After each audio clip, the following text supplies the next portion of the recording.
네, 시청자 여러분 안녕하십니까? 구독자 여러분 안녕하십니까? 100원, 200원 후원해주시는 후원자분들께도 이제 깊이 감사의 말씀을 드리고요.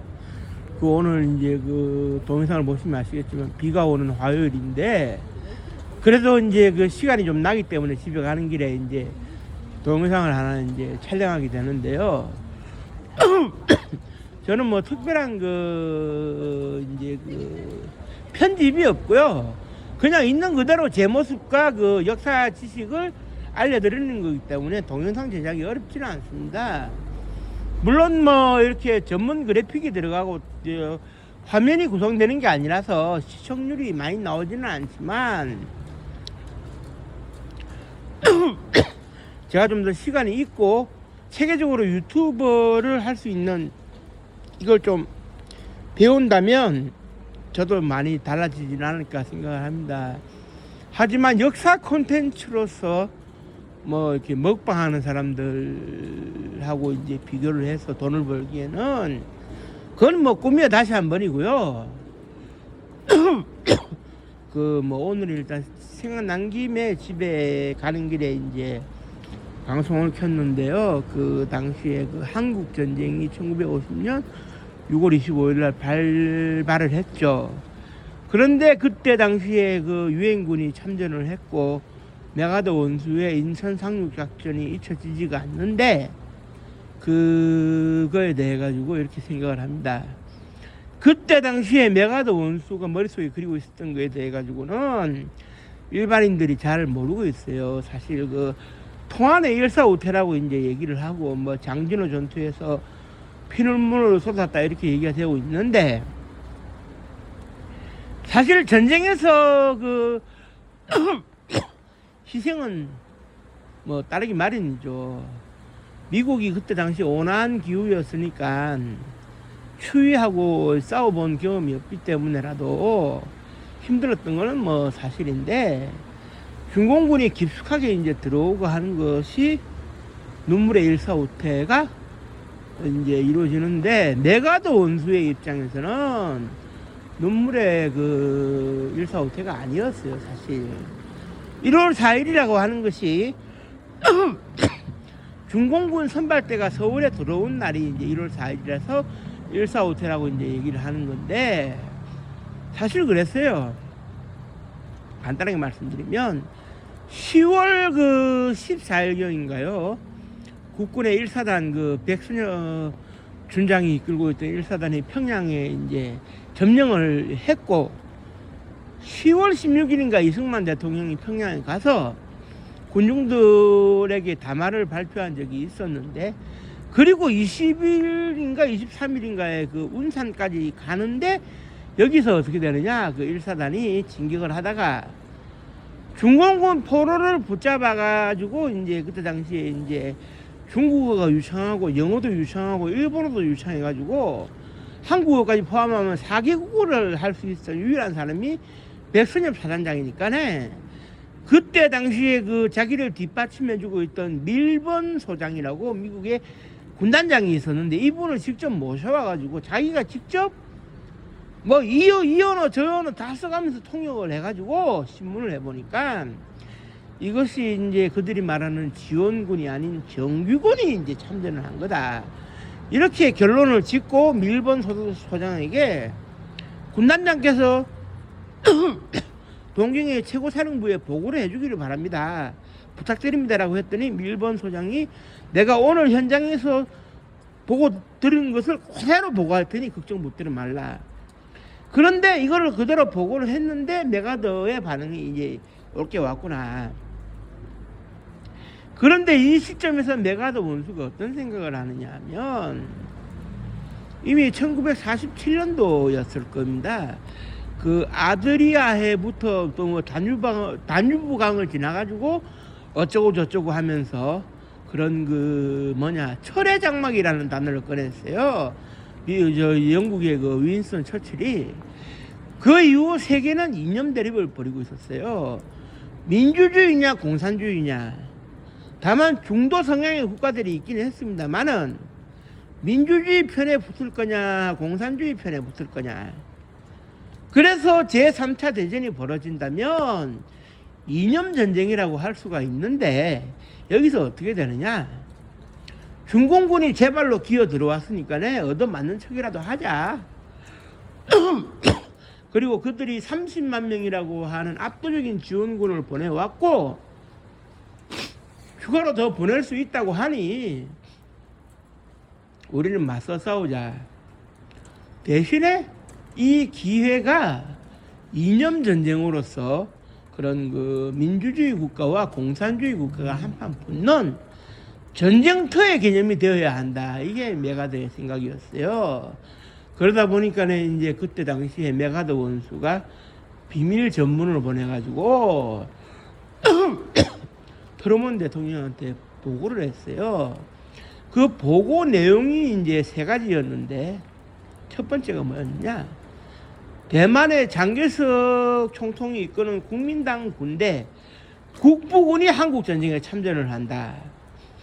그리고 이제 두 번째가 원자 폭탄을 투하할 수 있으면 투하하자. 세 번째가 방사능 폐기물탄을 투하하자. 이게 이제 무슨 얘기냐면 우리가 일본을 상대로 원자 폭탄을 투하해 본 경험이 있는데 원자 폭탄은 이미 한 100개 정도가 이렇게 만들어져 있고 신나게 투하하면 되는 거 아니냐. 그런데 여기서 중요한 것은 뭐다?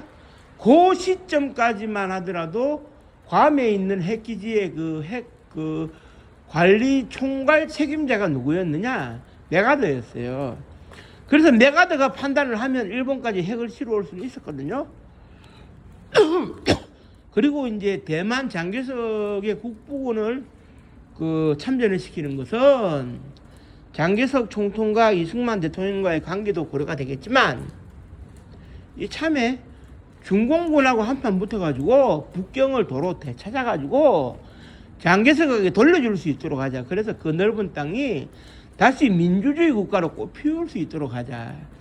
그리고 세 번째 안에 방패탄의 경우에는 뭐가 되느냐? 탄두를 방사능 폐기물을 집어넣어가지고 투하를 하는 지역이 오염되도록 하자. 이건 최후의 수단이다. 그런데 이제 여기에 맞서가지고 스탈린이 덤빌지 안 덤빌지는 알 수가 없지만 결국 어떻게 돼? 이념을 빌미로 한 제3차 세계대전을 벌여가지고 공산주의 국가들은 추풍낙엽처럼 떨굴 수 있으면 떨구자. 이게 메가더 원수의 생각이었어요. 참 오늘날 이렇게 많은 걸 생각해 주게 하는데 지금 태평양을 사이에 두고 G2니 해가지고 미국과 중공이 어르렁대고 있는데 그때 중공의 싹을 잘랐으면 어땠을까 하는 생각을 하시는 분들도 많을 텐데요. 메가더 원수가 왜 이런 담대한 결정을 하게 되느냐? 스탈린도 스탈린이지만 마오쩌둥이 눈에 가시였고 공산주의 국가들이 큰 힘이 없을 때 한판 붙을 수 있으면 붙어서 제거를 해야 된다.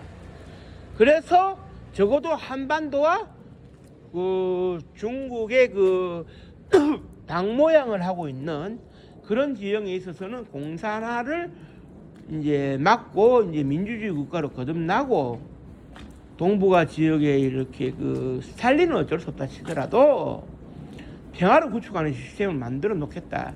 이게 이제 계산이었어요. 그때 뭐 중공 같은 경우는 원자 폭탄은커녕 전투기도 한 대 없던 시절에 그런데 결정적으로 메가더 원수가 이제 뭘 바랬느냐면 이렇게는 볼 수가 있을 것 같아요. 그때 당시에 그 미국의 정치 지형이 1945년도 그 5월달에 이제 그 미국 역사상 처음으로 전쟁 때문에라도 어쩔 수 없이 공화당과 민주당 양의 아래 3선을 하게 되는 루즈벨트 대통령이 어릴 때 알았던 소아마비의 후유증으로 사망을 하게 돼요.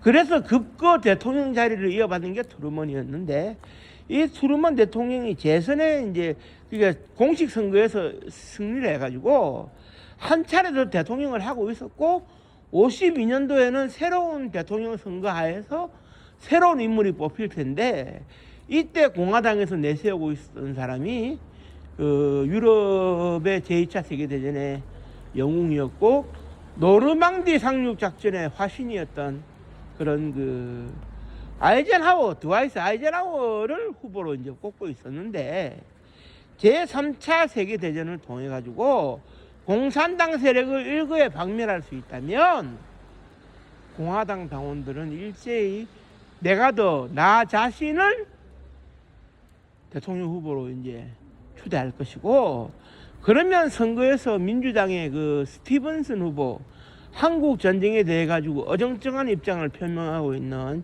스티븐슨을 제치고 내가 당선이 되고, 그러면 내가 미국의 이제 새로운 대통령이 될 수 있다.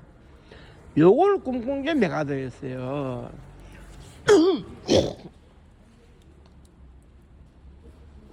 그러니까 이제 메가더 원수의 입장에서는 중공군 참여가 오히려 신이 난 거죠.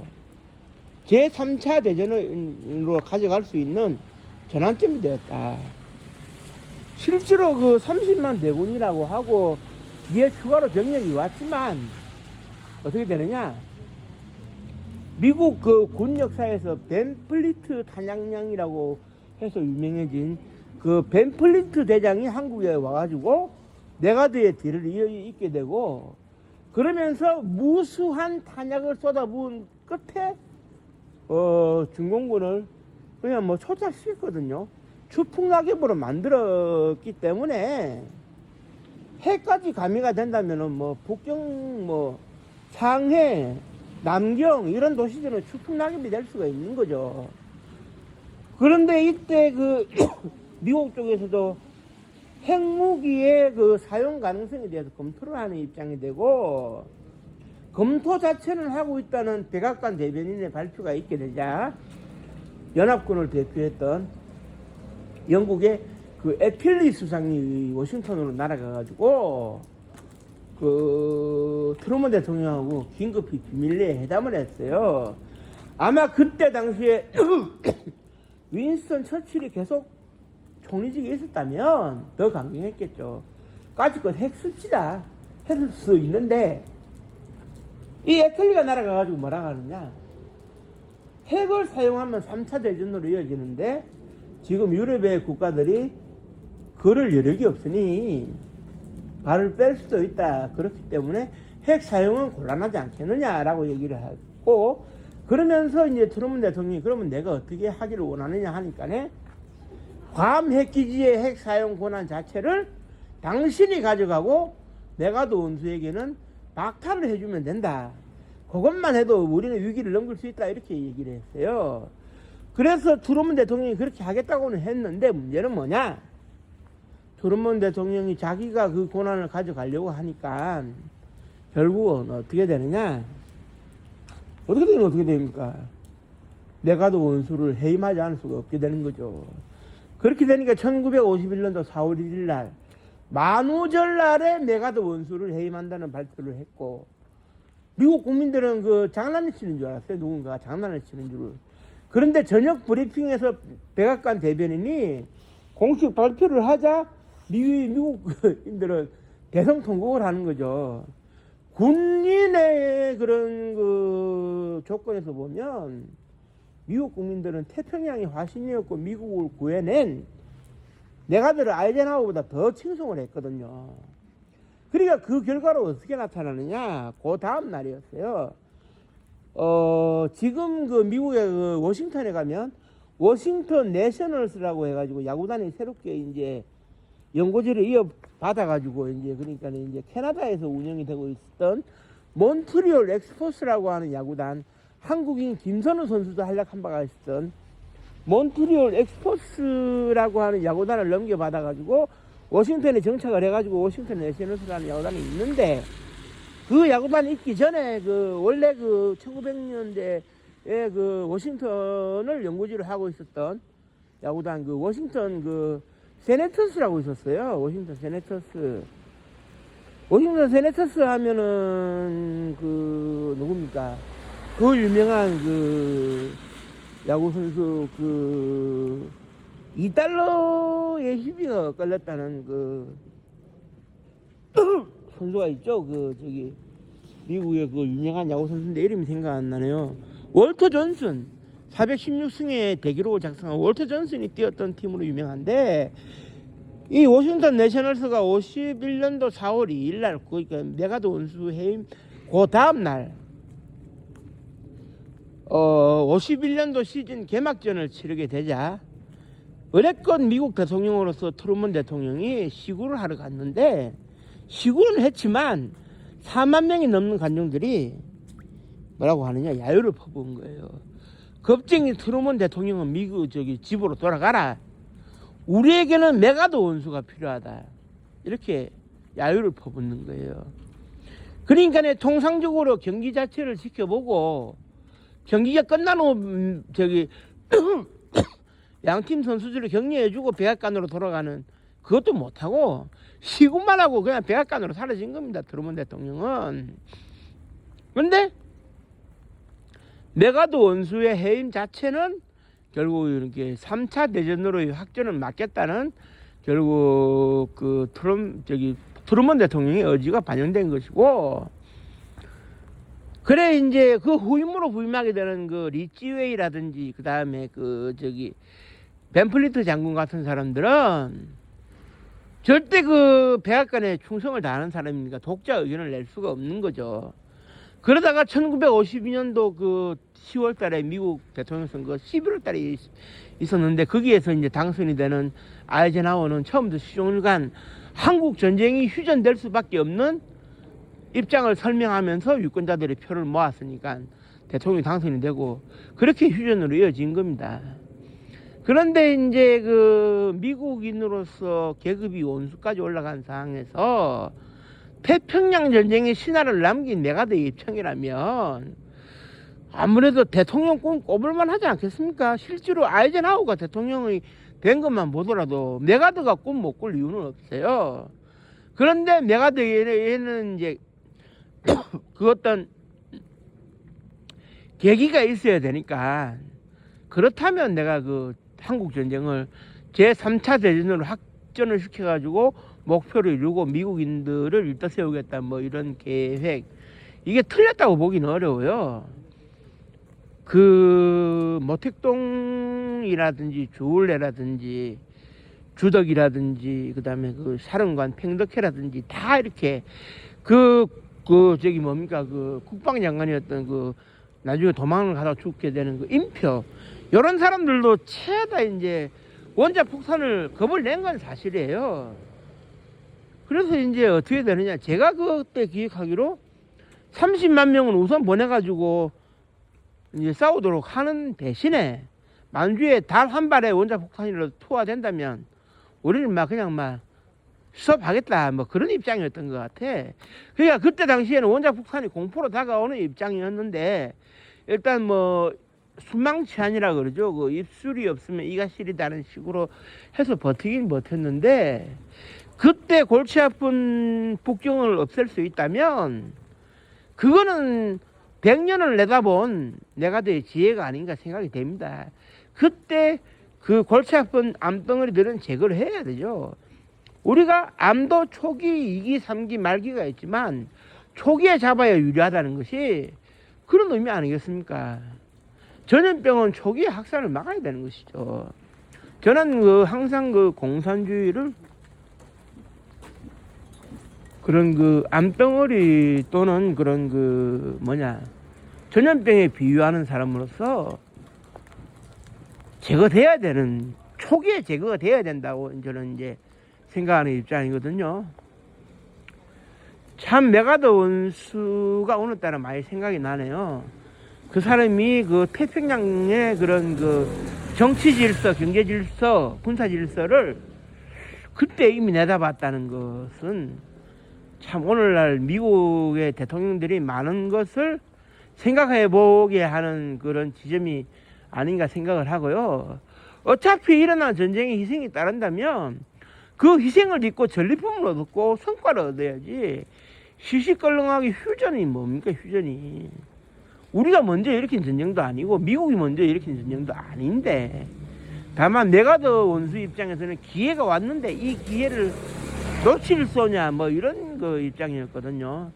그러니까 이제 결국 메가드 원수의 계획에 대해서는 각자의 판단은 필요한 것 같아요. 메가드 원수가 대통령 자리를 탐냈다는 점에 대해 가지고는 지적받을 부분이 있기 때문에 그 지점에서는 개인의 판단이 필요하겠지만 메가더 원수의 전반적인 계획에 대해서는 그때 그 실행이 됐어야 되는데 하는 아쉬움을 저는 뭐 평생 안고 가는, 물론 뭐 제가 학창 시절에 방공 교육을 받은 세대라서 그런 게 아니라 공산주의는 그 악성 종양이고 전염병인데 그거 퇴치해야 되는 거 아닙니까?